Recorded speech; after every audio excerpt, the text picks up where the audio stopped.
We are recording. We are, yes, looks like we're recording now. Great. Well, as I said, very warm welcome to this evening's Redbridge Landlords Forum. My name is Richard Blanco and I'm chair of the forum. I'm also one of the London representatives for the National Residential Landlords Association. What I'm going to do is just quickly run through the agenda for this evening, and then I'll introduce some of our guests that are going to be speaking. So I'll just get my presentation up for you to have a look at the agenda. Here we go. So what we're up to is we're starting with property licensing and enforcement, and an update from Leon Livermore, who's the new head of consumer protection and licensing, and I'll introduce him to you shortly. And Cheryl Hart will also be presenting with him. She's the property licensing process manager. We're then having a panel discussion on working with agents. Now, 54% of landlords engage the services of a letting agent. But what we often don't do is get an opportunity just to talk about how it is for you. What are some of the pros and cons of working with agents? What happens if things go wrong? How can you make best use of your agent, and so on? So we'll be joined tonight by Rachel Hannickett-Brooking, who is one of the Property Mark representatives in London, and she's also a board member for South East England. And also Catherine Badad, who is an NRLA advice line compliance specialist. So she's one of the people who answers your calls when you call the NRLA advice line, for those of you who are members. We will finish off this evening with a regulatory briefing from myself, and I'll give you a bit of a housing market update as well. Just a couple of things to mention before we get going. So the meeting is being recorded, and you will be able to get a copy of the meeting and look back at it again. So if you want to see the slides again or anything like that, then you can look at the recording, and it will be available on the Redbridge PRS website. Now, if you want to ask questions during the meeting, then the best way to do that is to raise your hand with the sort of hand raise function within Teams. You can also pop a question into chat as well if you like. If you raise your hand, what I'll do is I'll unmute you so you can actually speak to myself or the presenters and ask your question live. And we're hoping that everyone behaves this evening. In the unlikely event that someone behaves very badly, then we do reserve the right to eject people, but of course we're hoping that won't happen, and I know that you're all very well behaved, so I'm sure that that won't. So without further ado now, I'm going to introduce Leon Livermore to you. So hopefully you can see Leon on your screen now. Good evening, Leon. Hi, how are you? Great, thank you very much. And it's great to have you here at the Landlord Forum. And you've been in post for how long, Leon? It seems like ages, but the 1st of October last year. Okay, right. So everyone's got to know you and got used to you, and you've got used to them. Yeah. How's everyone behaving on your watch so far? I mean, the thing I'd say about Redbridge is it's extraordinarily busy. You know, we got such a diverse and vibrant community, and actually kind of my experience is probably one of the areas that I've worked in where the private rented sector is such a key part of what we're trying to achieve. You know, if you think about, the aspirations of a young family, all the way through to some of the most vulnerable people we've seen move into, through displacement, move into the borough even over my time I've been here. And it's so I think it's recognised by the whole council, the key role that good landlords play, and our role, I suppose, in supporting them. And obviously the complexity sometimes when you've got a dispute with a tenant and us trying to find that path, that middle path, if you like, through that. Yes, absolutely. Well, the NRLA is there to help landlords. I'll talk later on about membership of the NRLA for anyone who wants to join. And indeed, we have a course on dealing with tricky tenants and customer service and tenant relationships. But look, I'm going to hand over to you, Leon, because you're going to start off with our first presentation on property licensing and enforcement update. And Cheryl Hart is going to be with you as well. Is that right? Yeah. So Cheryl's going to deal with the processing side. I'm going to give a general update on where we are, and then unfortunately Shamal is ill, so I'm going to do her enforcement presentation. It's still got her on the presentation slide, so that's fine. But just to do that, so I think hopefully everyone's seen the fact that we have a consultation out to renew the additional scheme, and obviously later this year and next year we'll be looking to renew the selectives. I think, I won't go through that in detail. I think there's probably two things to highlight, and I think two things that are probably of most relevance to the audience. And the first is we want to bring some clarity around our standards. We've got 5 years worth of experience, and not only have we got 5 years worth of experience, our neighbouring authorities have as well.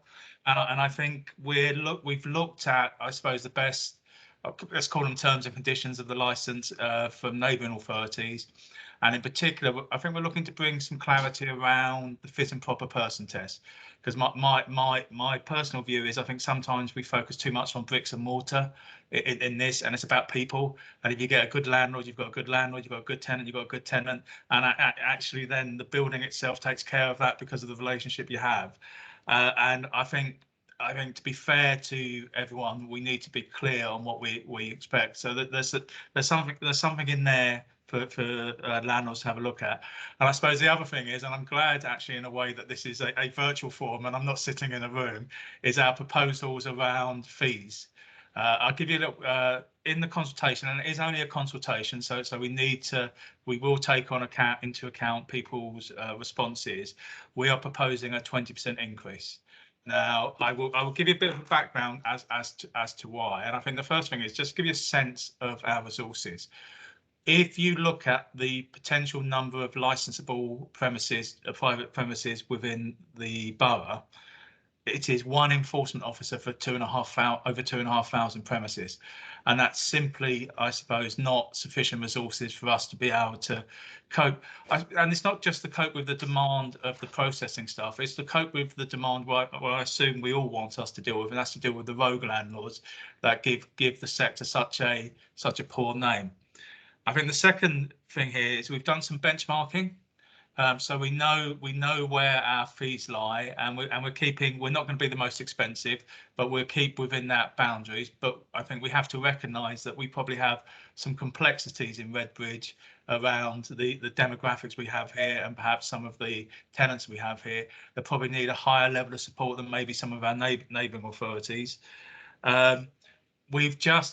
I just seem to have had nothing but reviews since I've been here. So I've had a review of the enforcement function, and one of the things they looked at, all our licensing activity is meant to be self-funding, but looking over the period of the 5-year schemes, we're clearly not self-funding this. So we need to, I suppose, have that kind of focus. So like I said, no decision's been made on that yet, and we would welcome your views. The proposals are in there. I suppose it enables us then to up our game. I mean, to be better support quicker processing of applications, but also where we do have something that's causing distress in the neighbourhood, and it'd be distress to your tenants as well as kind of other people's tenants from a house, that we're able to move quickly. And the sense is we will hopefully start to see some people who don't deserve to have licenses taken away, because we want to be absolutely clear that for us, that's the hub of this. We want to work with the legitimate sector, we want to work with the trade associations and kind of the quality marks to make sure that the people who we give licenses to are fit and proper, and by and large that is the case, and we've got some really good landlords, like I said. So I just pause there on that, because I noticed there's a hand up. I don't know whether there's a question for me on that bit before I move on to enforcement. Well, let's take some questions now. We've got a question from Badar. Let me see if I can. Oops, is it still there? No, he's gone. He's put his hand down. So no, we don't seem to have any questions at the moment. Just a point I wanted to raise, and you know, I'm trying to be a critical friend here, and I'm a landlord myself in the borough too. One of the concerns about fees is we're seeing them go up substantially across London. And of course, if you benchmark yourself, we're finding all local authorities are benchmarking themselves and all taking themselves up higher and higher and higher. I mean, I remember when the Newham scheme started in 2013, I think I paid £250 for an additional licence. That was the early bird fee, and I'd be looking at 1,608, I think now, with Redbridge. So these figures are creeping up towards 2,000. It does feel very high. So you know, I'm just a bit concerned about that, Leon, that the fees are starting to get very high, not just in Redbridge, but in boroughs across London. And I think that's that's an important point to make, not just as individual landlords, but obviously through the trade bodies to make that point. And especially if you're a landlord of multiple properties, that can be a very significant increase. I think it's probably just reflective, to be fair, of where local government finances are at the moment. There is such huge pressures, and anything that's set on a cost recovery basis or a commercial basis, and this is cost recovery, so this isn't kind of generating income and throwing it into the council coffers. This is the council saying we've got to cut our cloth accordingly, so where we once could underwrite this, we can't. So but make that point, and I think I would also make the point of what this might mean for your tenants. The more financial pressures placed upon you guys, perhaps the difficulties are of doing that. So you're always bringing it back to the residents, because the bottom line is we are a political organisation, and it's these people that vote. But actually, your businessmen and women and your vote counts as well. So I think it's really important to have the voice. Like I said, none of this is set in tablets of stone. It's something that we have to consult upon. And if the pushback, and what we will do is we'll go through to our cabinet member with a range of options. So saying, if it's this is what we can deliver. If it's this is what we can deliver, and it'll be a cabinet member who makes that. But your voice is important, so really make sure it's heard, is what I'd say on that.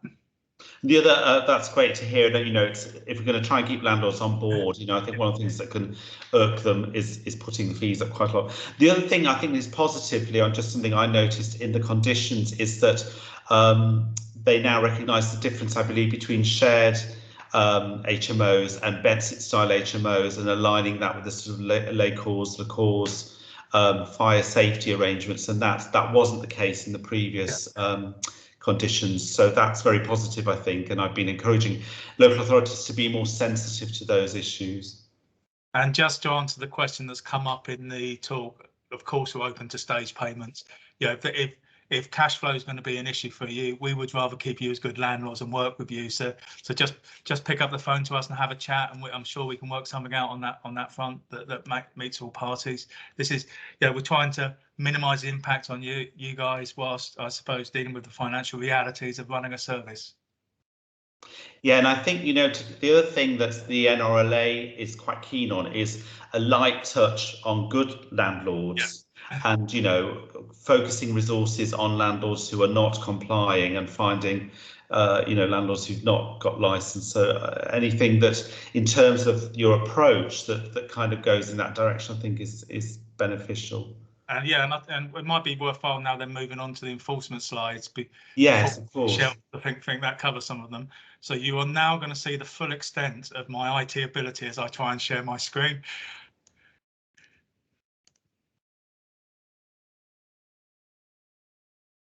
Can someone please confirm that's up, that I'm sharing?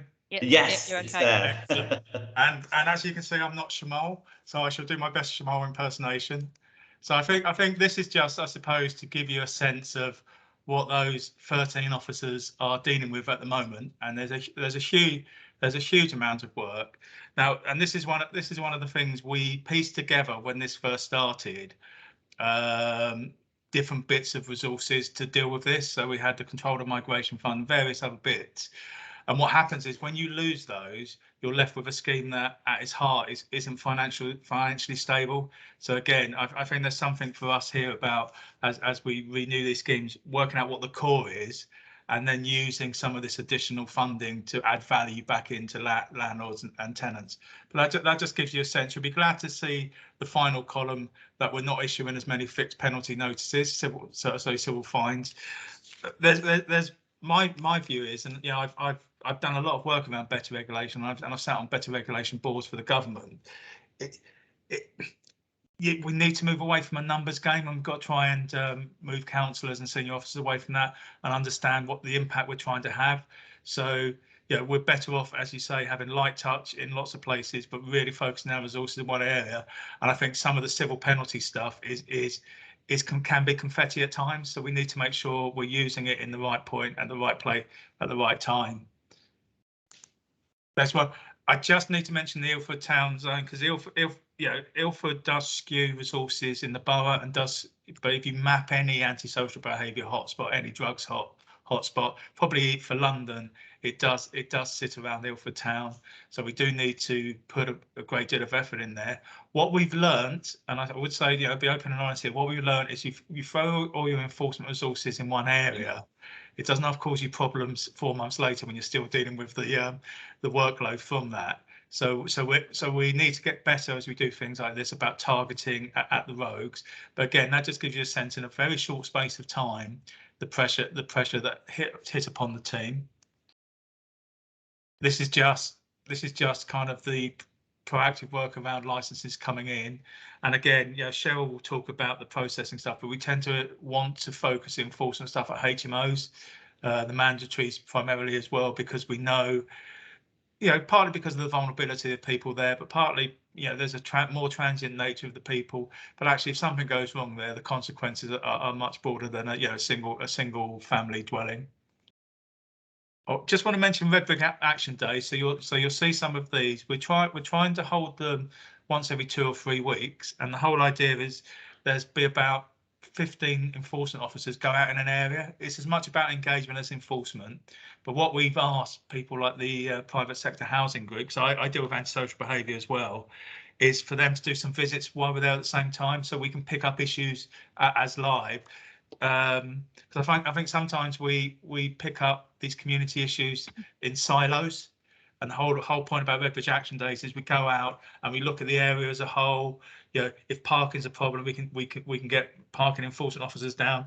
And I quite like that, because it actually makes us quite popular with because I think everyone hates a parking enforcement officer more than they hate a council enforcement officer. So it's good like that. But it kind of is really high visible reassurance. But again, it's part of, if landlords have issues, the landlords should be reporting them as well. If they've got issues with tenants, if they've got issues with neighbouring authorities, we're here to support you as much as we are the tenants. And again, I think it gets skewed towards the tenants because they tend to complain a lot, and I think landlords tend to absorb it. So if you've got intelligence about the issues that are impacting on your business, we really need to know that.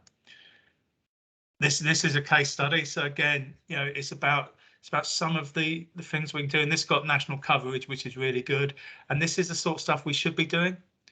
These are the landlords at the end where they shouldn't get light touch, they shouldn't get that desktop audit. We should be going through their door, and actually we should be going through their doors with police and kind of bashing them down. We did have a bit of research, and it said the drugs issues in Redbridge are probably one of the worst in the country. And so again, it's understanding how some of the housing stuff plays into that. We know we've got a number. We know, for example, if we do work on the streets with prostitution, we drive it into premises and brothels. So again, we've got to try and get that balance. So we're not just playing whack-a-mole with issues. We've got a joined-up solution. And in terms of our priorities, so this is kind of, I suppose, my reassurance back to you for your challenge about light touch, is we've reminded ourselves, and I've reminded the team, and I've reminded council and senior officers since we've been here, this is not about licensing. This is about ensuring decent, safe, quality homes for the citizens of Redbridge, and the important role that private rented sector landlords play in that. So if you see, we've got here, these are our priorities. So we are resolving category 1s first. We are looking at HMOs second because of the potential risk. We are looking at vulnerable tenants because the issue is, and these can be quite challenging, because a vulnerable tenant can also be a vulnerable perpetrator who's causing issues in the area as well. So there's no point, I don't want to move that person to another area and they just start again causing problems. So we need to make sure that we are creating that right path that balances everyone's needs. And the final thing there is about ensuring that landlords are fit and proper. So again, this is about focusing on the people, not the property. And if we get good landlords should get light touch from us, lots of support, and the rogue landlords should get the hammer of everything we have. And I think that's exactly what Shamal would want to say. So I shall stop. Okay, sorry, there's another screen there. So this is the additional. This is live presenting someone else's presentation, isn't it? So this is about the additional licensing scheme renewal that we're currently consulting on, and this gives you a sense of the number of category 1 and 2 hazards the scheme has helped us deal with. So this is the kind of thing that we turn around and say, this is why we wanted to do this. We wanted to make sure that when someone rents a property in Redbridge, they aren't exposed to these hazards, because they shouldn't be. We're renting out properties, as a quasi business or as a full business. We need to make sure, as we would with any other license, an alcohol license, an entertainment license, that the people who run them run good establishments and are fit and proper. And by and large, and I know the people in this room are, I know the members of your trade body are, so we just need to make sure that everyone comes up to that high standard. So I am going to now try and work out how to unshare. Am I unsharing? Yep. Excellent. Yes, yeah, we're good now. Thank you very much, Leon. Yep. And I think you're handing over to Cheryl now. Is that right? Yep. Yeah, it is. So let me just get myself sorted out. Hopefully, get online. We had a question from Maria, which you may be able to answer, Sharon. You may be coming up to it. How many HMO licenses have been revoked due to bad management of the property? Not that many, to be honest. In the past, enforcement have actually worked with landlords to try and get things improved. So improvement notices are served. I think there's only been 1 or 2 prohibitions, to my knowledge, and a handful have been refused, basically. But yeah. I think going forward, I think enforcement will get a bit stronger and won't be so lenient, because now licence has been around for 5 years, and obviously mandatory's been around longer, but additional we've had 5 years of it, so it is common knowledge out there now. It's not a new thing that's only just sprung on people. And I think moving forward, I think Redbridge is wanting to try and have zero tolerance for bad landlords and deal with it, and and basically not let them have time to still try and promise they're going to improve things, but they don't, basically. But presumably, Cheryl, I mean, one of the problems we had with Newham was that they were so heavy-handed that they just went straight in with enforcement action rather than giving the landlord an opportunity. Yeah, no, I think I mean, Leon can confirm this for you, but we're still going to obviously negotiate and educate and try and get things done. But we have got a few HMO licenses at the moment have been going on for a couple of years, and that's unacceptable. Okay, yes. And it's getting to a point, but a lot of that is because it's been a learning curve for a lot of us in Redbridge, and also we've had a lot of change of heads of service who want to do things different ways and everything else. There's been a lot of changes, but I think we've all agreed that enough's enough, and the ones who aren't towing the line and aren't responding to improvement notices and giving it a second chance to do things or time to do whatever works, I think there's going to be more of a zero tolerance on that. So yeah, we won't just be like turning up your doorstep and saying, right, we're closing you down. It's going to be a more case of that you work with us and we'll get it sorted in a timely fashion. But if people are going to drag their heels and not answer the door and avoid dealing with the problem or what the issues are, then I think the enforcement team are going to be a bit stronger on that in future.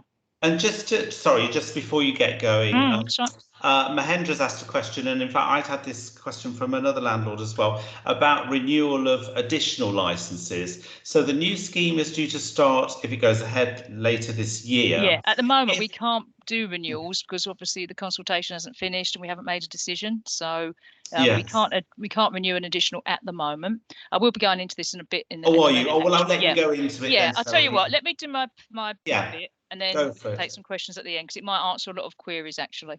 Yeah. Right. So hopefully everybody can see my screen. Can you see my screen? Yes. No? Yes. Yeah. Yes. Good. Just make sure.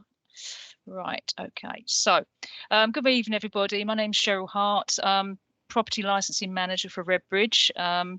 I run a team. There's about 15 of us now. Over the last 5 years, we have been dealing with obviously processing all the licensing schemes from selective licensing, where we've had about 18,000 applications, and then the HMOs, the mandatory and the additional. So I'm going to give you tonight, let me just get my screen share to work. Slideshow, where is it? Hopefully that's it. So tonight, what I'd like to quickly explain to you and bring to your attention are the following bits and pieces here, which I think is giving you the heads up, and also hopefully giving you a bit of clarity around some of the questions you might be wanting to ask. So I'm going to give you a quick licensing update. We did have a big backlog, as I'm sure a lot of you are aware of, when we first started off the selective licensing especially, and I'm pleased to say that that is now completely under control. I'm also going to talk about the selective desktop compliance checks that will be commencing from February onwards. I'll give you a bit more information about the HMO, the additional HMO public consultation, which it runs for 12 weeks and ends on the 7th of March. And also, I just want to bring to your attention as well the difference now between an additional and a mandatory HMO, because when a lot of landlords took out additional HMOs in 2017-18, the legislation was slightly different. So I just want to bring that to people's attention as well. So, okay, so first of all, this is just giving a very straightforward summary of where we are with licensing. So selective licenses, which are single households, we've had 18,356 we've received. We've completed, so that's completely issued in full, 17,863. So 97% of those have been completed. If I was sitting here this time last year, we had a backlog of around about 2,500, 3,000. So we've really got on top of that, and we're now turning around a selective license, anything between 4 to 8 weeks now, depending on how quickly the second payment's paid, basically. Additional HMO, they're the small HMO. 473 we've received, and we've issued 430. All the additional HMOs do get a visit, and we've completed 91% of those. So again, quite a good figure now. So the remaining 43 are all set to have visits from the enforcement team, compliance team. Mandatory HMO, we've had 853. Quite a few, some of them have actually renewals as well, because mandatory's been around since 2006. We've completed 738 of those, which is approximately 86.5%. So you can see we're more or less 90% or above on all of the licenses now for completion, which is good. But as I've just mentioned to Richard just now, we have got a few mandatories that have been hanging around far too long, and we're trying to get those sorted as soon as possible, so that in future our aim is to turn the HMOs around, well, at least get to draft stage within 3 months, and hopefully completion well anything between 3 months and 6 months, depending if there's complexities and works need doing. So we are sort of each HMO will be different depending on how complicated it is, how many occupants there are, how many floors, and obviously there might be works that need to be carried out before we're prepared to issue a license. But that, as I said to Richard, we will be negotiating and educating and working with landlords to do that, but we won't let things go on for more than 6 months to a year, unless there's a really good reason why they're having problems with their property. So because obviously our property licenses are at the end of the 5-year scheme with additionals and selectives, we're like into the 5th year of selective scheme 1 and into the 4th year of selective scheme 2. The bulk of our licenses have come in. So obviously my staff have been reduced because we don't need so many processing staff, but the ones I have got left, we're focusing mainly on 3 areas of work at the moment. So still processing those licenses which need human intervention and have got issues, or they need certificates chased up, or there's visits that need to happen, that sort of thing. We're going to start doing 10% desktop checks on the selective licenses. When we got approved to do selective licensing by the Secretary of State, one of the conditions was that we do a sample testing of 10% of all selective licenses we've received, and we do spot checks. So basically, from February onwards, it's going to take us around about 12 to 18 months, but we're going to take 10% of each month that a selective licenses have been submitted to us since the beginning of 2017, and we're going to be ringing up randomly. There's no sort of set criteria, anything we're looking for. We're just randomly going to select 10% of all submitted applications over the last 4 years, and we are going to bring up the landlords just to introduce ourselves, explain that we, as per the license conditions in these selective licenses, we are going to be doing this spot check, and so we will be writing to them with a request to supply specific documents to us within 21 days. I will go into that in a bit more in a minute. And lastly, the other area that we deal with, we've got a couple of generic email boxes, which serves like our switchboard phone lines, if you like. That's where we get one of the email boxes deals with all the queries about licenses, and the other one is very much about complaints from residents and tenants and everything about landlords usually. So we deal with that. We are the customer service face of property licensing enforcement, and we do encourage people to email us, and we can always ring you back. It's not a problem. It just helps us manage our time and helps us be able to have a conversation with you, a quality conversation when we're not being interrupt in the middle of something, which obviously you're not going to get a full concentration if we're halfway through writing a document or something and the phone rings. So we do try and manage the calls via the emails, but if you just want us to ring you, just email us at PRS Licensing and we will ring you back. Right, selective licenses. So to explain the desktop checks, as I said, we're going to start this hopefully February, so next month, and each of my staff will be allocated a certain number of cases to deal with each month, and we'll be doing some each month over the next 18 months. So as I said, they're going to be randomly chosen. Landlords will be contacted by telephone and sent a letter by a compliance officer stroke processing officer.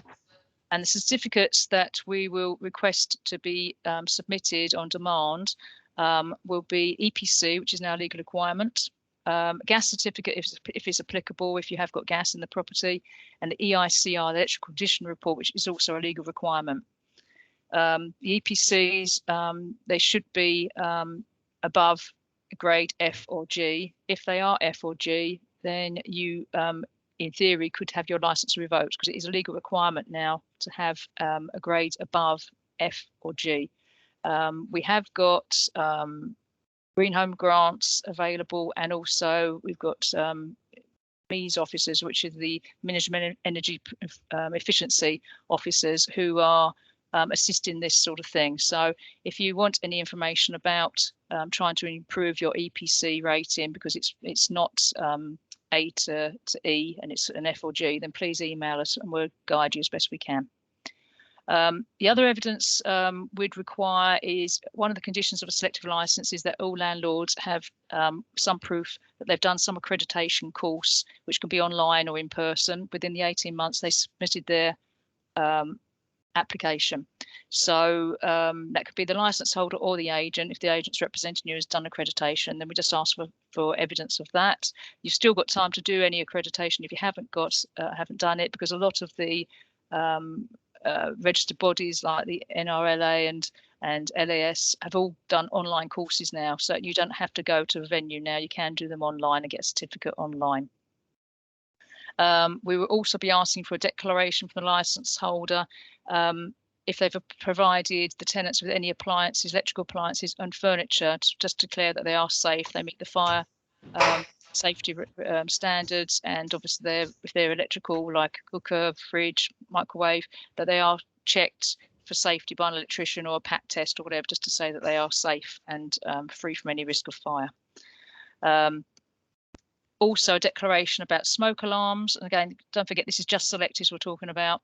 So a smoke alarm on each floor of the building, usually in the hallway and landing, and just a declaration they are tested regularly, and if applicable, a carbon monoxide alarm is also in place, and where it's placed if you have again got the gas burners and stuff. Finally, we'll be asking for a copy of the current tenancy agreement with the tenants' names, ages and the relationship of the individuals, and proof of government approved deposit scheme if a deposit has been paid in advance by the tenant. So they're the sort of things we'll be doing the spot checks on. Consequences if people aren't compliant, obviously we will work with you to become compliant, but if we find that people are not responding and not supplying any of the documents or working with us, then obviously then it will be passed over to my colleagues at the enforcement team to look into. But hopefully it won't come to that. So that's about the selective desktop checks. As I say, so you may or may not get, if you've got a selective license, you may get a call from us over the next 18 months, you may not. It's going to be very random, and it's going to be 10% of all licenses. So about 1,800 will be checked. Okay, HMO, the additional HMO public consultation. The additional HMOs, they started on the 13th of April 2017, and they're due to expire, the 5-year scheme is due to expire the 12th of April 2022, so not far. So this is a consultation which runs for 12 weeks. It's one of the legal requirements to be able to consider whether to renew a scheme or not. We don't have to go to the Secretary of State. It is something that we just have to consult on and speak to our cabinet and councillors to make a decision on it. The consultation started the 13th of December and it's due to end the 7th of March. You can find the review and survey all on our website, and I think Misha will put that link, which I've got there. She will put that in the chat as well, so you can go. It's a live link, and you can just go into, see if it works, and it will go into the Redbridge website, and you'll find all the information there of why we think additional licensing is a good thing and why we should renew it. And then at the end of it all, just scrolling through it very quickly, there's a survey, which if we could, that's where you can have your say. It's not loading fast enough for me. But basically at the end of it, there is a click.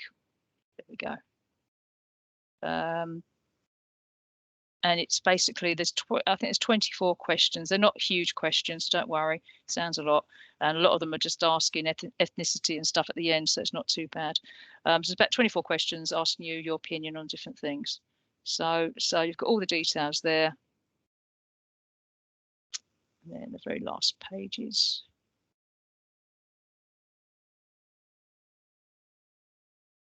Somewhere here. Show you so what it looks like. Are you looking for the survey link, Cheryl? Yeah, it's really just come out of that box and scroll down to the bottom of the page. Oh, is it at the bottom, is it? Oh, is that where it is? Not in the box, but just the bottom of the page. Oh, there it is. There it is. Online survey, and you click on there. There you go. That's what I was looking for. And then you can see that's the questions there. So I think it's 24 questions, I believe. So you can see they're quick questions, a lot of them. Okay, so that's that. So Misha will share that if anybody wasn't aware of it. We have tried contacting everybody.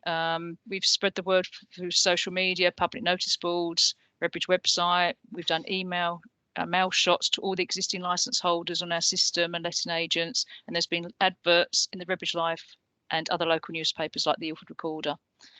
So please tell your friends and colleagues if you think there's anybody you think would be interested in having their say about the additional consultation. And it ends 7th of March. There's still plenty of time for people to get online and give us their views about renewing our additional HMOs. Okay. So finally, I just wanted to highlight to you the differences. So if you're a landlord who applied for an additional HMO license back in 2017, the rules at that time regarding a mandatory HMO and an additional HMO were slightly different to what they are now. A mandatory HMO back in 2017 had to have 3 stories or above to be classed as a mandatory. So anything under 3 stories at that time was classed as an additional. Now, so we have got situations where we've got additional licenses that are due to expire in the next sort of few months, which may have had 2 floors, but something like 20 occupants and 10 households. Now, back in 2017, that was allowed and that was classed as an additional because it met the requirements of having a minimum of 3 people and no more than 2 floors. Things have changed. On the 1st of October 2018, the definition of having 3 floors for mandatory was taken away. So basically, the definition of HMOs changed so that basically it was more to do with how many occupants rather than how many stories was in a building. So on the right hand side here, so this is the 1st of October 2018, it changed, and a mandatory license was basically 5 people or more, forming 2 or more households sharing facilities, no matter how many floors. So it could be a bungalow, it could be a flat, it could be 3 or 4 floors high. As long as it was 5 people or more, forming 2 or more households sharing facilities, that was a mandatory.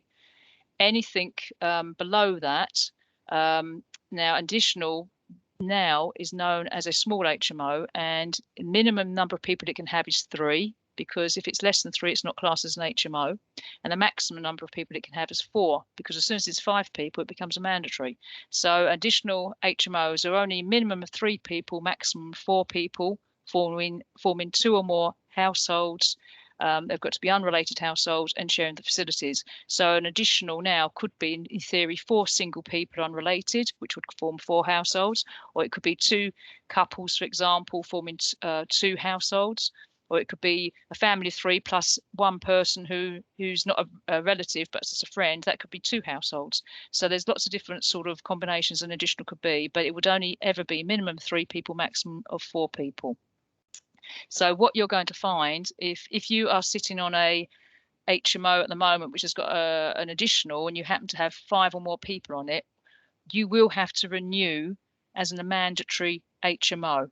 So you don't need to wait for the additional HMO consultation to finish and to find out if we're going to be going ahead with that or not, because even if we don't go ahead with the additional HMO, if you've got 5 or more people, a mandatory HMO is what you'd have to renew it as. So you would have to renew it as soon as a few months to apply, a few months before your current additional HMO expires.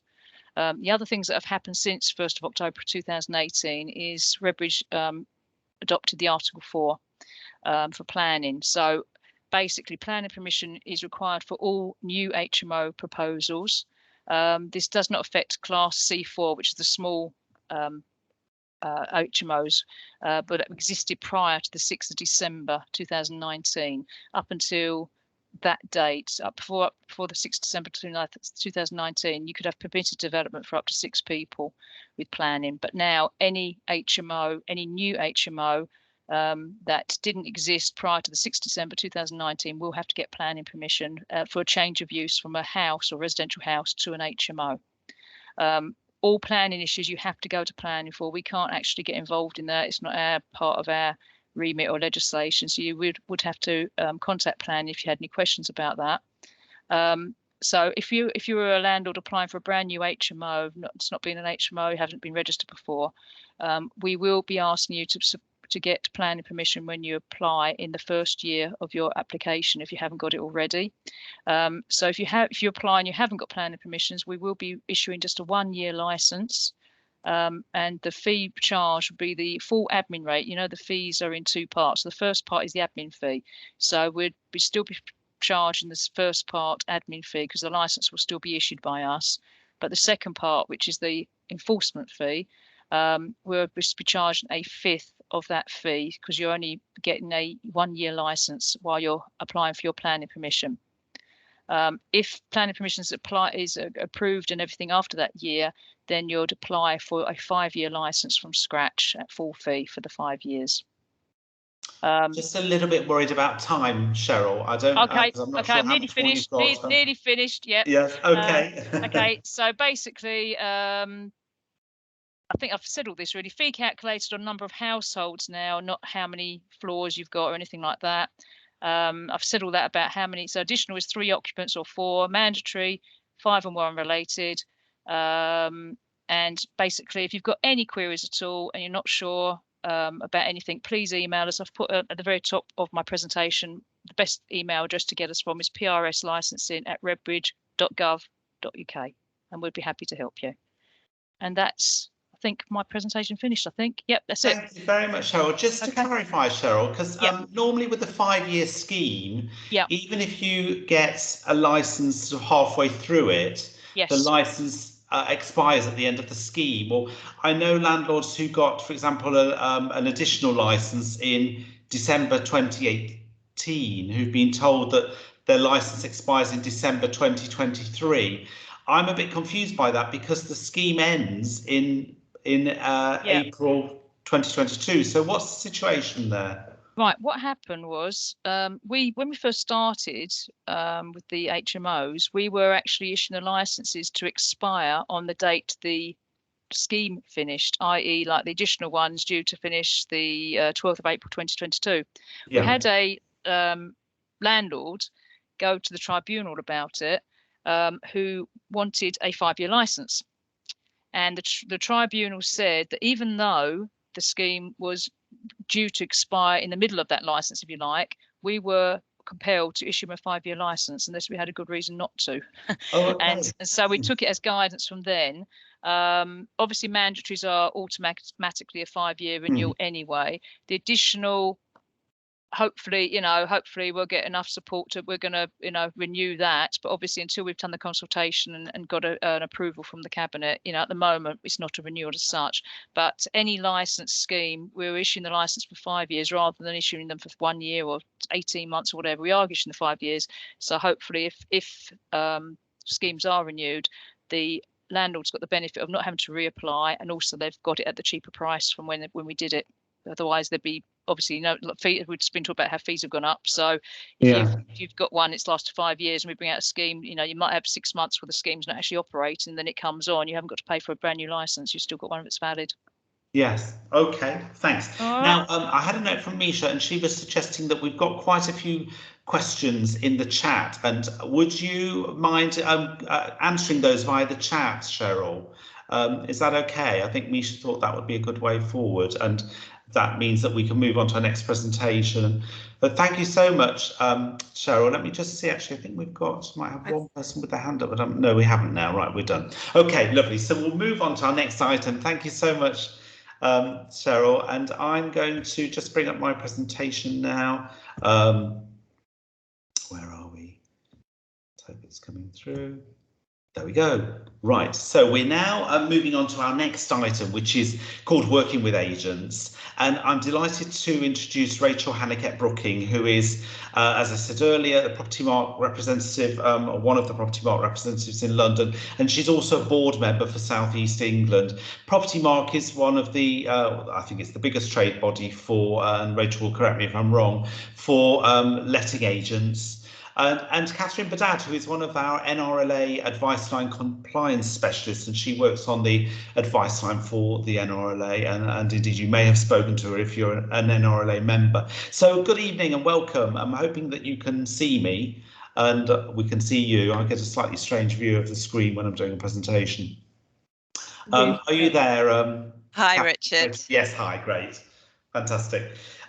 Yes, so what I wanted to do was take us through some sort of key points that I hope people will find useful. So first of all, the services offered by agents. Perhaps I can ask you first, Catherine, when would you recommend that a landlord uses an agent for tenant find, or when would you recommend that they use them for kind of full management? Because of course, if they use them for tenant find, then the landlord's going to have to manage the property themselves. But if the landlord uses them for management and rent collection, then obviously the agent will find the tenant and also do the management. So which is suitable for what sort of situation?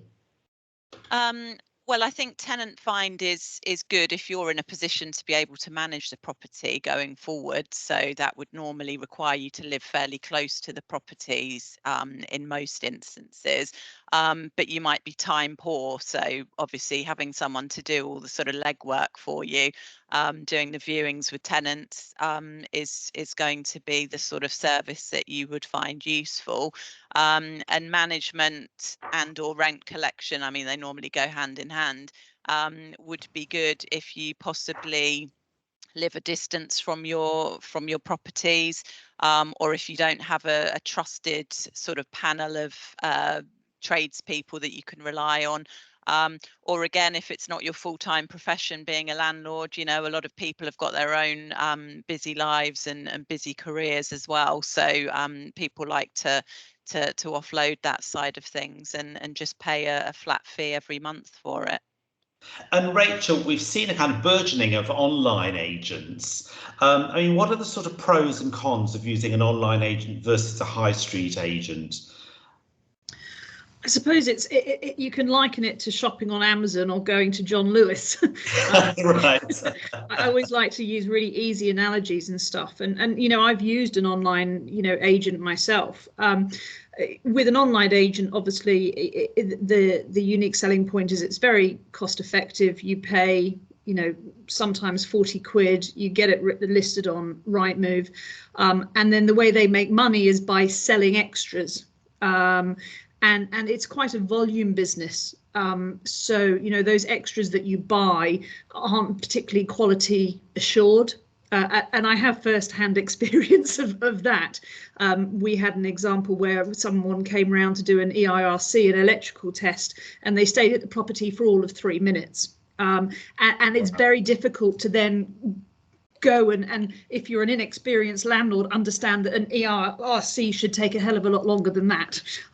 So that's where the high street comes in. And, you know, I talk on behalf of Property Mark, which is a membership organisation. It is the largest in the country with over 10,000 members. And everyone who is a member of Property Mark is voluntary. So they have paid, you know, hundreds of pounds to be part of Property Mark. So everything that we do is, you know, by the book, or the Property Mark membership gets taken away, whereas the online agents aren't members of that. Right, that's interesting. Yes, and I mean, just to throw in my pennies worth here, I would tend to say if you're an experienced landlord, perhaps you're a member of the NRLA, you can use NRLA services, and you just want to get the property advertised, you're going to conduct the viewings yourself, you're up to date on all the legislation and so on, then online may well be for you. But if you need your hand to be held considerably, and if you need the sorts of services that you've discussed, then High Street's going to work best. And you mentioned being a membership of a trade body. I'm always saying to landlords, only ever use an agent that's a member of a trade body. And of course, agents now have to be members of a client money protection scheme, don't they? And also a redress scheme. Can you just give us a quick explanation of that as well, Rachel? Yeah, sure. As I mentioned, you know, it is voluntary. We do have the regulation of property agents coming up, ROPA, which some of you may have seen in the press, and I'm sure that your service has advertised that. But, you know, membership of a trade body, to become a member of Property Mark, you know, each agent has to go through a very rigorous vetting process. They have to be a member of the Ombudsman. They have to be a member of the ICO so that your information is held properly. They have to have client money protection certificates, and they also have to abide by a code of conduct, very similar with RICS, so Property Mark and RICS. But what I am just going to say is throw in this: if you are dealing with an agent that has the letters MARLA, MARLA, that means that they have spent hundreds of pounds and probably 1 or 2 years actually getting proper qualifications to represent you. So I always look at people's letters after their name as well. And if they've got Marla or Rick, interesting. You know that actually, because they can only become Marla if they have passed the examinations. So some agencies can be a member of Property Mark, but if you want to know that you're dealing with the best of the best, look for the Marla. You'll see it at the end of my name. Right, fantastic. That's a really good point. Thank you, Rachel. And, you know, we do still sadly hear horror stories with agents, and, you know, make sure they're a member of a trade body. And as Rachel says, that they've got Marla after their name. Let me bring you back in here, Catherine, on liability, because there can be a lot of confusion about this. And I'm sure you must get lots of questions to the advice line on this. What's the rule of thumb? When is the agent liable and when is the landlord liable? Well, ultimate liability, where you instruct an agent, is going to rest with the landlord. So you're responsible for the acts or omissions of your agent, essentially. So, I mean, what I say to landlords when they tell me horror stories about dealing with agents, I sort of say, you know, what persuaded you to choose these agents? You know, you're trusting one of your biggest assets, generally, you know, worth hundreds of thousands of pounds, to somebody that you know nothing about. They might have no professional qualifications. There's no requirement to have any as a letting agent, and it always strikes me as crazy, people, you know, parting with these assets without really doing any due diligence. So yeah, essentially the landlord, the buck stops with the landlord. So if the agents you know, made a mistake, possibly hasn't protected the deposit, you know, right to rent checks, anything like that. Ultimate liability rests with the landlord. And this is an important point, isn't it, Catherine? Because sometimes landlords think, I don't need to get up to date with the regulation. I'm not going to worry about whether the agent's done this, that, or the other, because, you know, they'll be liable if they haven't. But actually, no, you'll be liable as the landlord. And I mean, can you talk us through perhaps right to rent and deposit protection? Who ultimately is liable for those? Well, as I say, the landlord, I mean, you know, when you do instruct an agent, it's essential that you have a solid agency agreement in place that you've actually read, not just signed and dated. You know, you need to read it and be aware of what exactly your agent is going to be doing for the money that you're paying them every month. Again, it amazes me the number of people that contact us and say, you know, I've just found out that, you know, my tenant's deposit hasn't been protected. You know, have you checked the agency agreement? Well, yes, and it's silent on the matter. And the agent unknowingly has transferred the deposit to me, for example. So, you know, if the agreement is silent on it, then generally you're going to be responsible for it. And even if the agreement isn't silent and suggests that the agent is going to do it, I think just because you're paying an agent, I don't think you should completely, you know, sort of wash your hands of the situation. I think you need to have a general level of understanding, and you need to, you know, you need to check that your agent is doing what they're contracted to do. Yes, now, and Rachel, perhaps if you could jump in here on licensing and HMO regulations. So will the property license be, will the agent's name be on it, or will the landlord's name be on it? No, it will be in the name of the landlord. Right, because it's the landlord's property. And what would the agent's responsibilities be there then around the licensing and sort of management of HMO regulations and so on?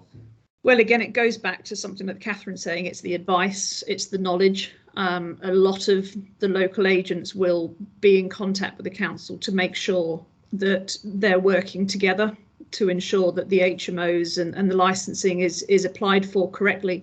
So in this case, you're again having a handhold and guidance to make sure you are compliant, you know, from fire doors, you know, signage, you know, how many people, size of bedrooms and all that type of stuff. And, you know, one of my other hats with Arla Property Mark is actually I deliver their training in property management and management and, you know, legal and compliance. And this is the type of thing that all of our agents get to know about. But ultimately, like we've mentioned before, it is the landlord, but a good agent will make sure that every step of the way, the landlord is copied into the correspondence so that they know everything's being done correctly. And I always think, Rachel, it's a bit like your HMRC submission, you know, sending the tax form back. Your accountant might do it and fill it in, etc., but you need to look over it and check that you're happy with it and that you believe that it's all correct. Absolutely right.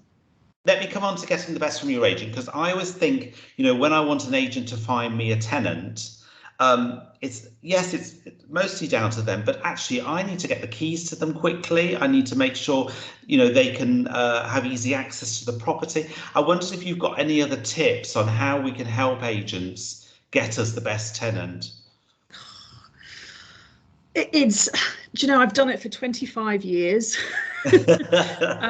And, you know, I do say that property management and lettings is something that does get better like a good wine. You get very experienced, and getting the best tenant is talking with the landlord about their expectations.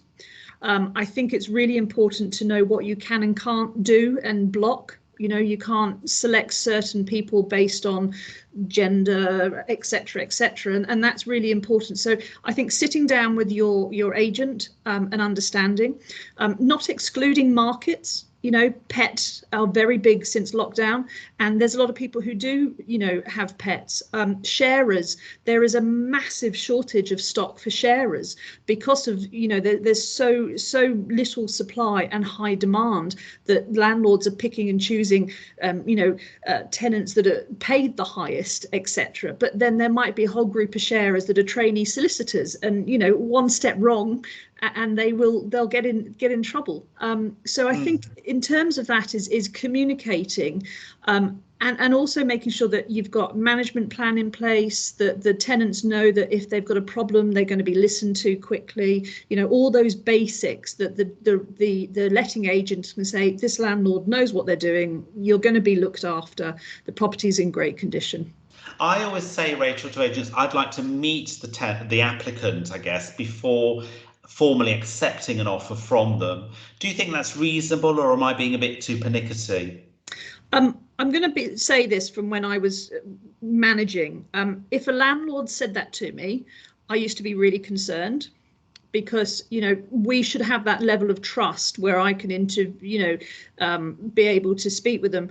Also, what I find is if you're instructed on a management, if a landlord starts to become involved with the tenants at the start of the tenancy, it can sometimes blur the lines of communication.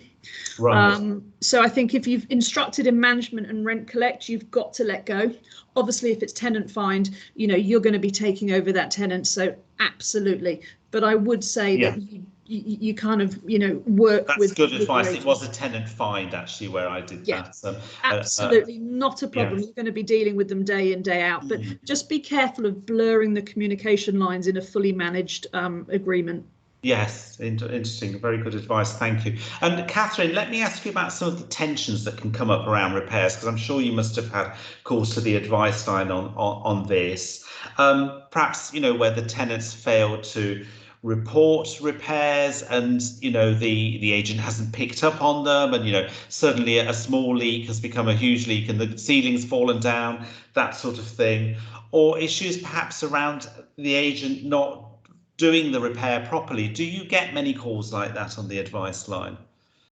Yeah, we certainly get calls on it. And again, a lot of it boils down to the contract that you've got in place with the agent. A lot of landlords will assume that there is some sort of industry standard in terms of agency agreements. And, you know, broadly speaking, they are generally along the same lines. But, you know, when you ask them to go and check the agreement, you know, you gave an example of a leak there that may have been going on for some time. And you know, the response will be, well, surely agents have to do sort of, you know, 3 monthly inspection visits or something, and then they'll go and check the agreement and find out that, well, actually it's once a year after the initial 12 months or something.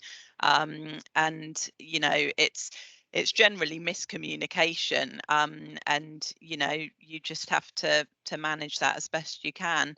From the agent perspective, of course, sometimes they have problems because the landlord doesn't want to authorise or pay for repairs, or is being a bit penny pinching. You know, that can be an issue too, can't it? Yeah, well, again, it went back to what Rachel said. If you're handing over your property on a fully managed basis, you know, there does have to be an element of trust there. So, you know, assuming the agents are well qualified, they're a member of a trade body, or you may have got them via recommendation and they're a member of a trade body, you know, you do have to trust them. You do have to trust that they will employ skilled work people to carry out whatever repairs it is you need. Again, checking the contract, you know, do they have a sort of ceiling limit of repairs that they can authorize without getting in touch with you? You know, often there may be, you know, a £300 or a £500 limit on repairs, so anything that would fall under that amount can be authorized by the agent and then deducted from your, you know, remittance from them the next month, for example. So again, it's important to read the contract. A lot of these issues are really just knowing what to expect from your agent, knowing what you're paying for, but also doing checks yourself. You know, be in contact with the agent. You know, if you know that you're due a 6-month inspection visit, you know, drop the agent an email and just say, oh, you know, I think we're due the 6 month. Have you been? You know, have you got a report for me? Right, excellent. Yes. Now, how up to date do landlords need to stay on regulation if you've got an agent doing full management? I mean, is it enough just to read the sort of NRLA property magazine? You know, or should you be reading the regular bulletins that you get from the NRLA? You know, or should you just kind of forget about the whole issue of regulation? Well, no, I don't think you can afford to forget about the issue of regulation, because obviously, as we spoke about earlier, ultimately the buck stops with you as the landlord. So, you know, I think you've got to be on the ball. You've got to stay up to date with things. You know, it is a business. You know, you may well have a career and you may only have 1 or 2 properties, but you know, it is somebody's home. There's, you know, a growing number of pieces of legislation that regulate the lettings industry. You know, I mean, I've been a landlord, 22 odd years, and you know, when I consider what I used to do, it was kind of like an agreement on the back of a beer mat after advertising in the local paper, and it's just changed so much. It's completely unrecognisable. Absolutely, yes. But worryingly, I do occasionally speak to landlords who still practice what I was doing like 22 years ago. That's my concern as well, actually. Yes, that I think particularly where landlords use agents, they think that they can forget about the whole thing. Let me come back to Rachel, and I want to speak to Rachel about when there are disputes. And I often think, that's of course one of the best times to have an agent, when there's a problem going on and the agent can then be a kind of intermediary and mediate and try and resolve things. What should the landlord do in that situation? Should they sort of stay well clear and let the agent deal with it? Or if they should get involved, when and why? I'm interested to hear your thoughts on that. It's an interesting one, but I also just wanted to comment on your last point. Yes, sure. Just to say about how Property Mark enjoys working with NRLA landlords because of their education, because they understand the industry. And I know that we work very closely with you guys. In regards to disputes with tenants, if it's fully managed, the landlord really should try and keep out, because it's like anything in a workplace. If your boss undermines you, it's very difficult to get that relationship back on track. In the future, they will circumnavigate you. Obviously, if the dispute potentially is around the performance of the agent, that's something that you should be taking up direct with them. And if you feel that they've underperformed, then obviously, as Catherine said, if you've got a very rigorous terms of business that you've agreed, there will be a term in there for underperformance. And then you might want to transfer the management to another agent. You might want to take the management on yourself. But again, I go back to what I was saying about, Property Mark members. You can also report them to the organisation. So you've got that channel to report. So I would always say that you should try and get your agent to deal with any disputes with the tenants. If it does get critical, it gets to the mediation stage, then I would say that you all meet together, but do not enter into separate conversations with them, because I've seen it far too many times where it becomes he said, she said, etc., and the lines get too blurred. Yes, absolutely. Let's move on to some perhaps slightly more thorny issues when things are not going as well as they could. Renewal fees often pop up, Rachel, and I've heard landlords say, I just had a tenant fine from my agent. I thought that was it. I paid them the fee, but they've come back to me a year later and asked for a renewal fee. I didn't realise they were going to charge me that. And, I often say to them, did you check the contract at the beginning? Mm-hmm. There often seem to be quite a lot of disputes around that. Why do you think that goes wrong? It shouldn't do any more, because by law, an agent has to display their fees very clearly, including VAT, in their branches, in their terms of business. And like you said, if the renewal fee is in there, then it's payable.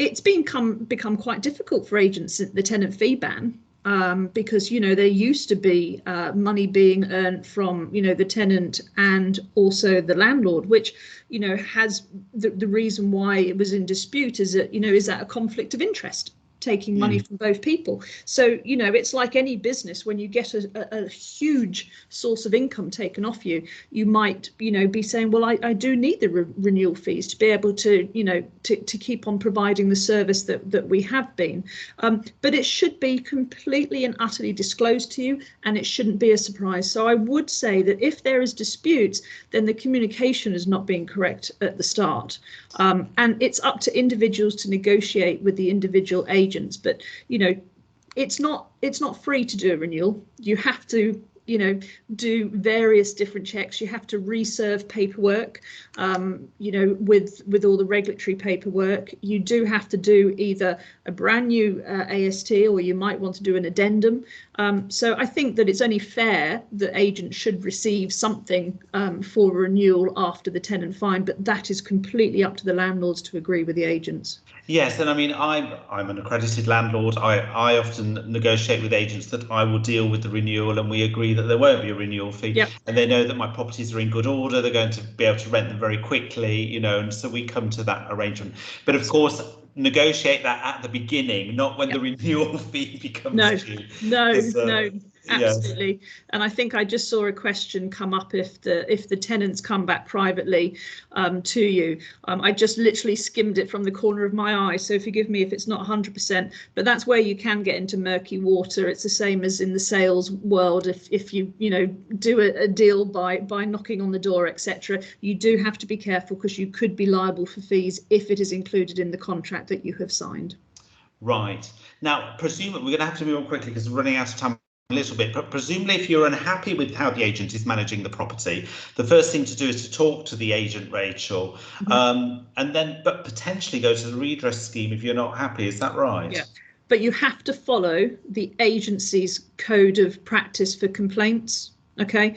So if you were to just write straight to the ombudsman, they will come back to you and say, hold on a minute, you need to give the agent a fair chance of responding. And all agents, again, property mark agents in particular, will have on their website their complaints procedure. They will need to follow this, and then you can go to the ombudsman. You can also email the property mark if they're a member of property mark, or RICS. You know, that's the benefit of having you know, an agent that is recognised, because you have more than one avenue to go down for redress, and hopefully they don't have to, but it does happen, doesn't it? Yes, thank you. Let me come back to you, Catherine. We'll just look at the last couple of questions. So what sort of complaints do you tend to get to agents, to the advice line about agents?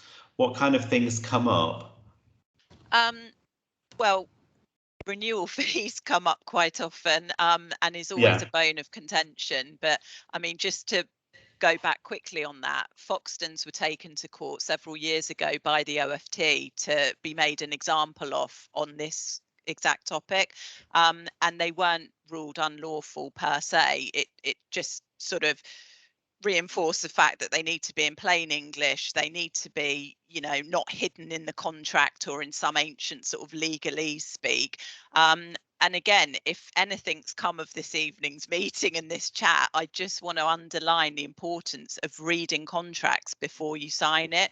It's, you know, most of these things that we've been discussing come about or arise because people aren't clear on the contract that they've signed. So I'll say to landlords, you know, well, what does it say in the contract about renewal fees? Oh, well, it says this, that and the other, but I didn't actually read it, or I didn't actually think it applied to me. And that's always a big surprise. So I would say definitely read that. And like you say, Richard, I mean, on the rare occasion I've had to use an agent, I've negotiated, you know, my own terms because I wasn't prepared to pay a renewal fee, tenant find only especially. But again, I agree with Rachel. If you're continuing to benefit from a good tenant that your agent has introduced, then it's only fair that they continue to benefit in the same way, you know. And yes, I mean, I guess particularly since the changes in fee structures.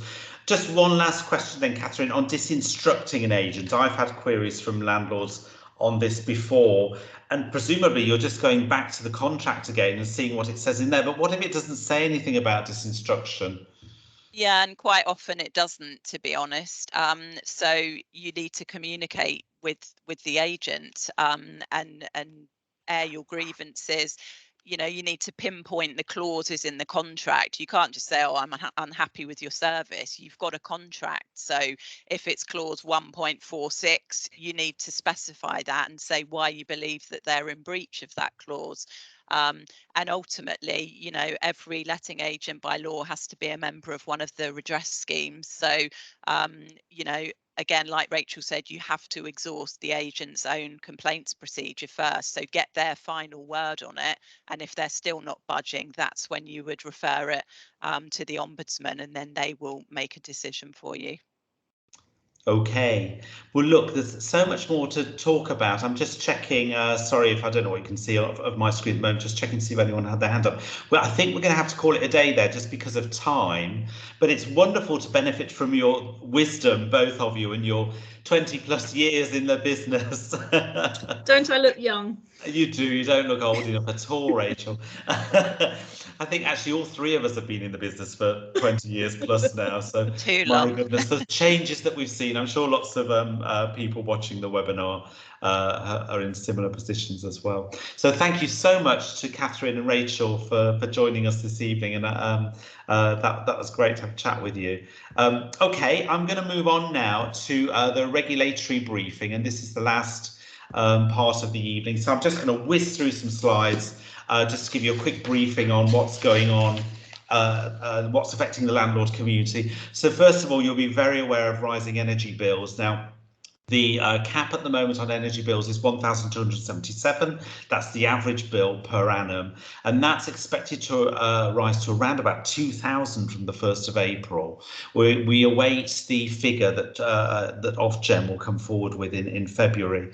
Now, the CAB say that currently people on benefits are paying 18% of their benefits on energy bills, and that's going to rise to 33%. So that is serious kind of fuel poverty, really, and a lot of tenants are going to be struggling. People will be eligible for the warm home discount scheme. That's people on low incomes, which is roughly £140. The government's talking about possibly cutting VAT on bills, so that'd be a saving of around about £100. Obviously less targeted because everybody would get that.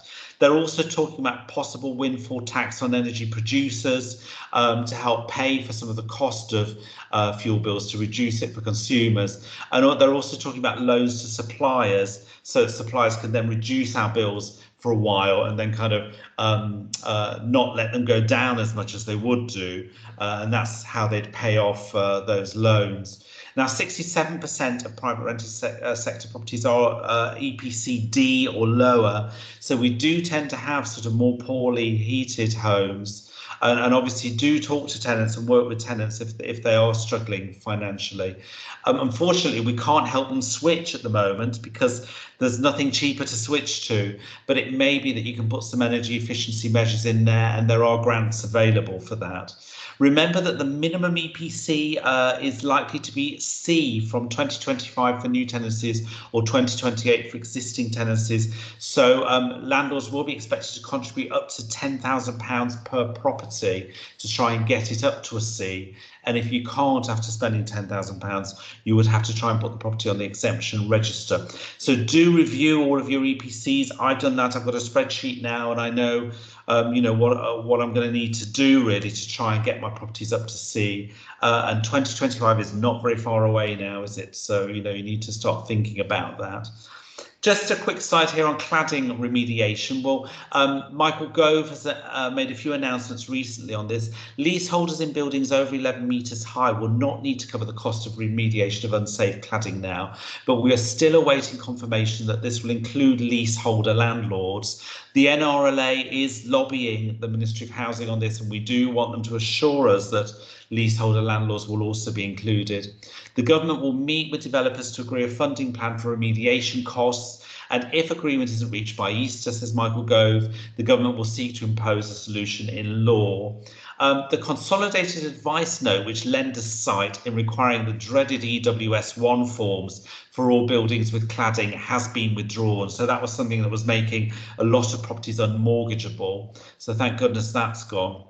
And building assessors. Sorry to interrupt. Your slides, are they? Whoops. They're not sharing. Oh, you can't see the slides. We can see the previous discussions, but we can't see these. Just in case. Oh, I see. I don't know how that's happened. Let's see what's happening here. Thanks for letting me know, Misha. Let's have a look. I don't know what's happening. Well, I'll cut that and just share again.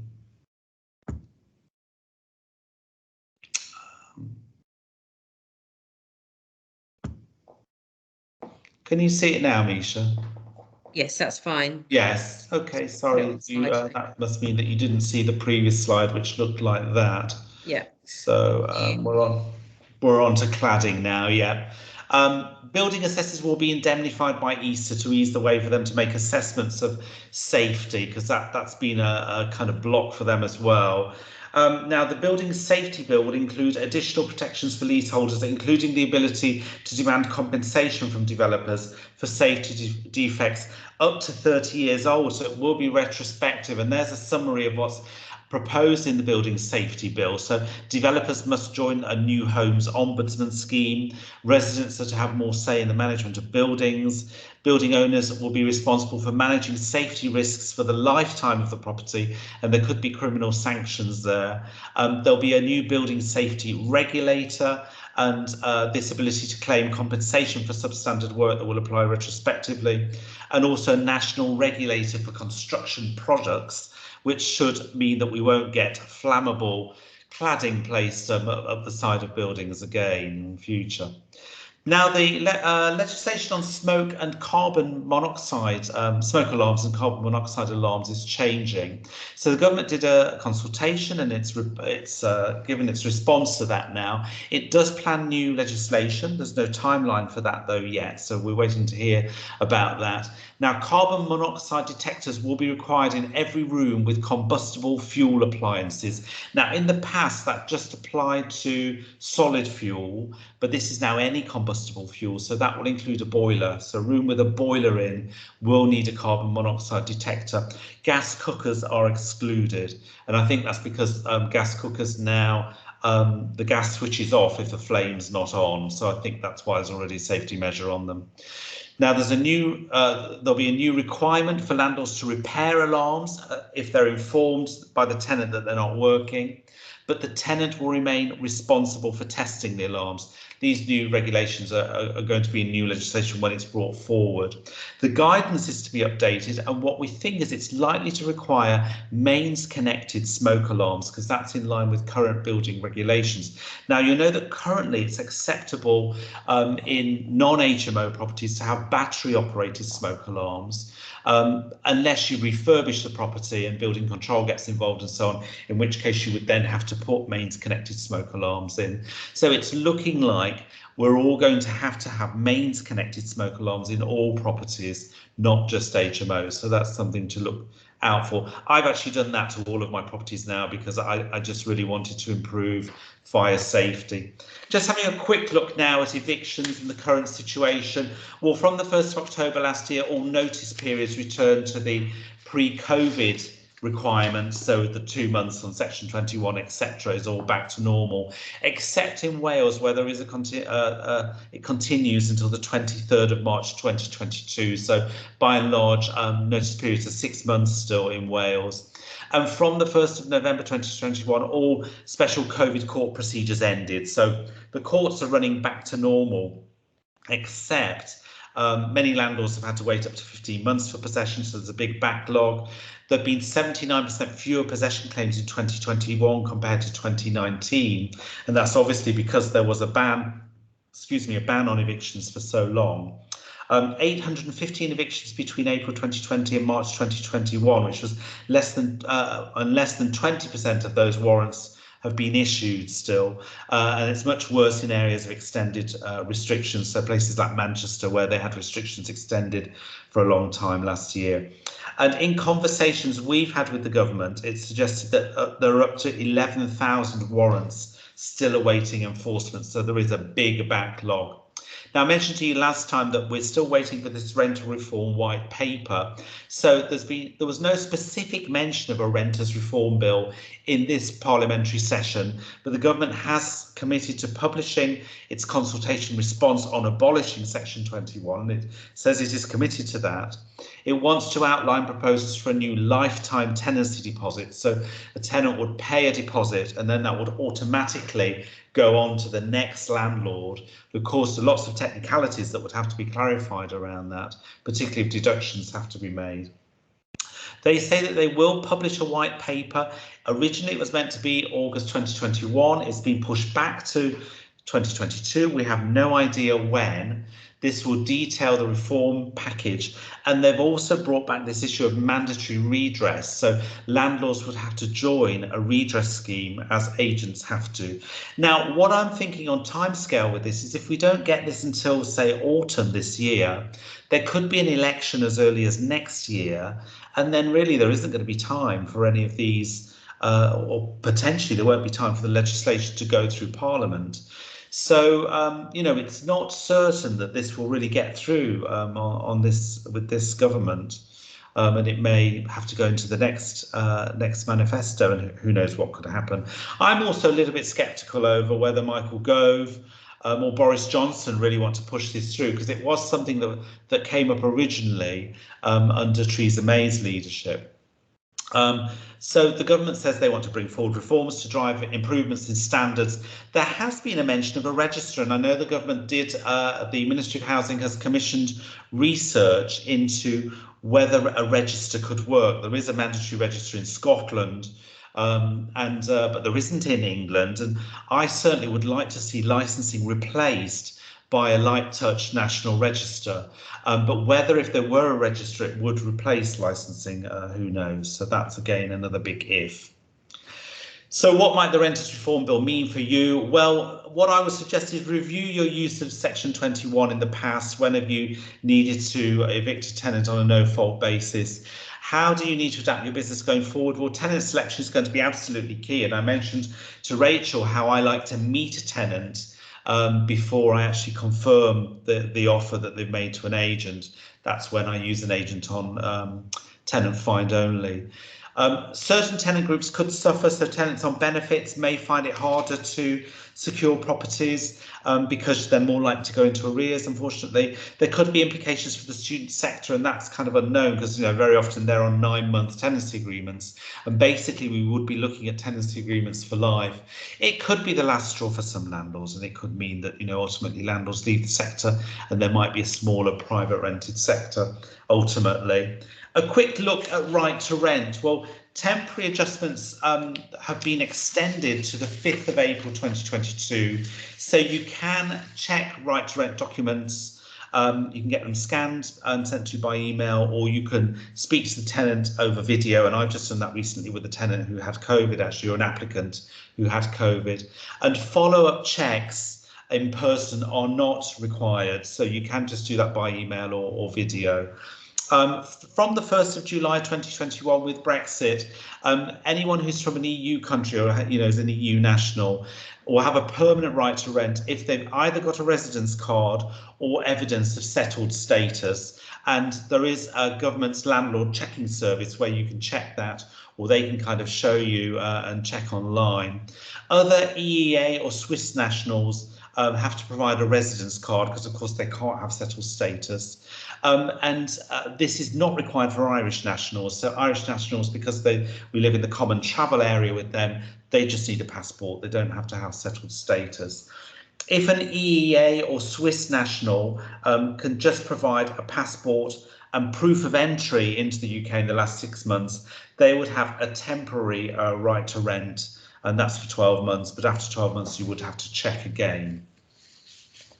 Just to mention the Afghan refugee resettlement scheme. So local authorities are looking for properties for Afghans who've been resettled in the UK. They mostly want larger properties, so 3 or more beds. Afghan refugees do have the right to work as soon as they arrive in the UK. So, you know, you don't have to worry too much about them not being able to go on to gainful employment. They will often start on benefits, and local authorities have top-up funds for rent. I believe Redbridge is part of the scheme. There is a webinar hosted by Afghan Welcome and the NRLA. If you Google that, you will find that pretty easy. We did do a Listen Up Landlords podcast on this topic as well, again, if you Google that. For schemes and to offer help, if you Google Afghan Housing Offers of Support, you'll get through to the UK Government Central Portal. And also, if you Google NRLA Afghan Welcome, you'll see on the NRLA website schemes that we've been showing. Just to mention quickly the autumn budget, of course, which was in November. Well, no news is good news. Following NRLA submissions to the government, there were no changes on capital gains or stamp duty rates. The dividend income tax rate has been increased by 1.25%. So those of you who trade through limited companies may be affected by that. Also, the time for payment of capital gains tax on residential property sales has increased. You did have to pay the capital gains tax within 30 days of the sale. That's been extended to 60 days. That's 60 days from completion. So you've got a bit more time for that now. The taper rate for universal credit has been cut from 63% to 55%. That means that people on universal credit can work and earn more before losing their universal credit, but it's very nominal, I'm afraid. It doesn't help them that much. And there is a 4% tax on the biggest developers to fund building safety remediation. Now, just a couple of slides to finish off, or 2 or 3 slides on the housing market and the economy. Well, I looked at the latest Office of National Statistics survey, and average UK prices are up by 10% in the 12 months to November, so the market's still quite buoyant. It is only 5.1% in London. London continues to be the most sluggish region in terms of house price increases. The fastest pace increases have been in the southwest, the east and the northwest.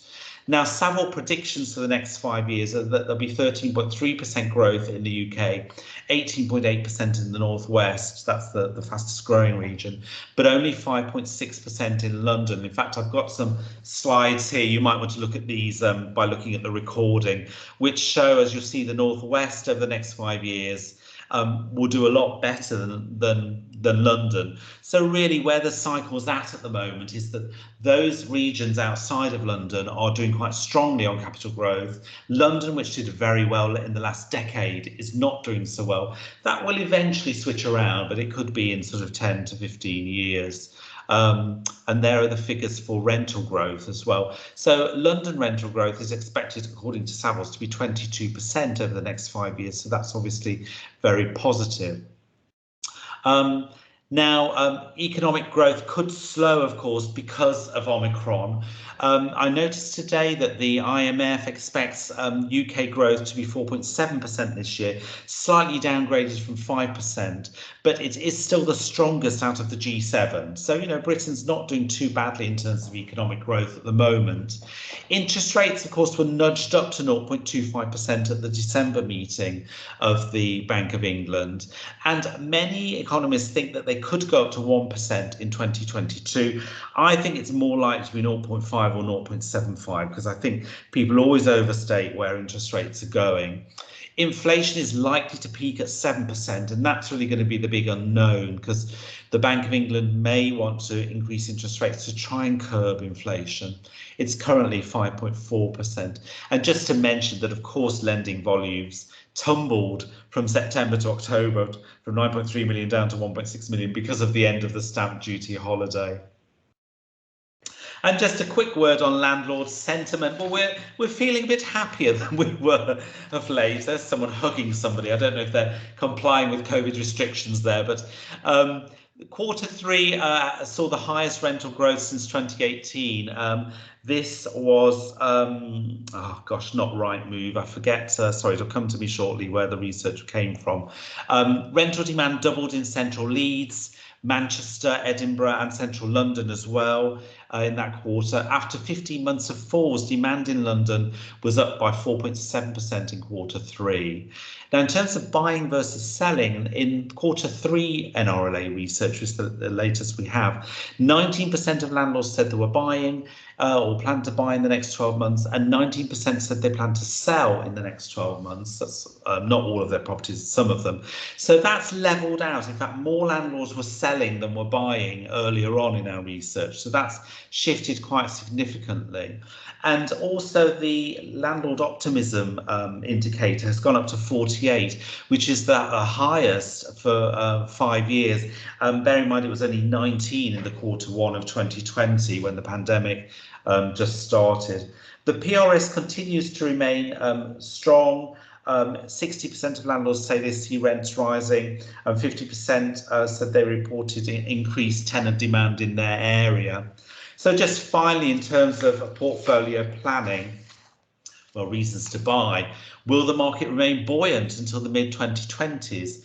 If some landlords leave the market, then perhaps, you know, now's going to be a good time to buy to sort of fill in those gaps and, you know, keep expand your business whilst others perhaps are shrinking theirs. Reasons to hold, you could argue that prices are quite high at the moment and perhaps wait to see the impact of the minimum energy efficiencies standards, when that minimum of C comes in, and also the renters reform bill. And I think, I'm holding at the moment. I'm not buying because I just want to see what happens with the market in the next couple of years. Reasons to sell, well, prices are buoyant. Will there be a correction soon? In which case, maybe now's a good moment to sell. It is a seller's market at the moment because there is a shortage of supply. So, you might get a better price than you would have done. The burden of regulation, especially the abolition of Section 21, also the tax burden, the Section 24 tax burden as the finance changes, and the PRA changes to borrowing with all the stress tests we have to do now. Some of that is causing people to want to kind of give up, throw in the towel and sell. Just to mention the podcast, do have a listen to the NRLA podcast. It's called Listen Up Landlords, and if you just Google Listen Up Landlords, you'll find it.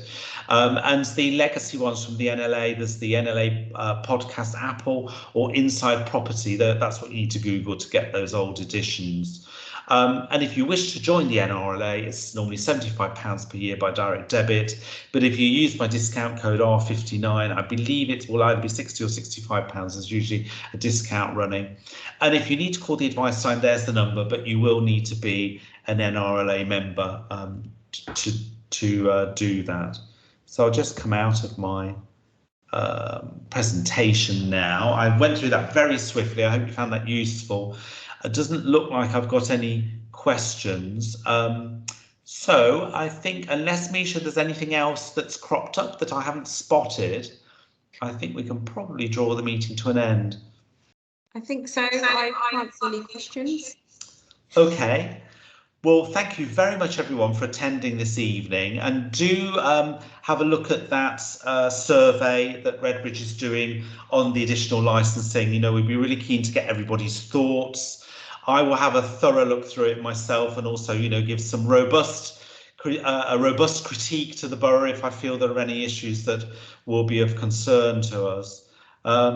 We don't have a date for the next Landlord Forum, do we, Misha? But we will publish that on the website, and it will be on the NRLA website for people to see. Yeah. But we'll normally have another one this year at some point, won't we? At least, yeah. So. Yeah.